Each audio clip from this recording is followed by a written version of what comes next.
محدش مننا عايز يصدق ان السعادة اختيار. عارفين ليه؟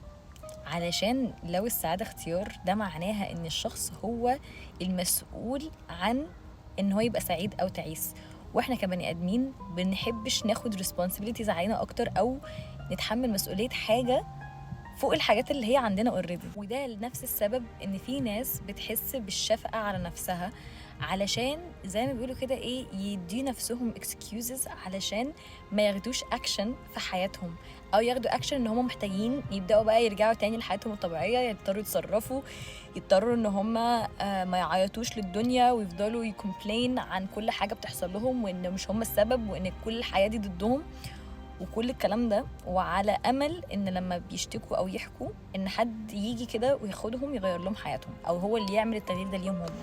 السعاده الحقيقيه او الدائمه مش بتكون مثلا في ايفنتات راندملي كده مثلا تديك البوست اوف هابينس بعد كده ترجع تاني. السعاده الحقيقيه اللي بتبقى intentional، اللي بتبقى mindful daily practice، حاجه كده سبحان الله زي ما بيقولوا كده السلام الداخلي اللي بيبقى الراحة الانفايرمنت اللي حواليك.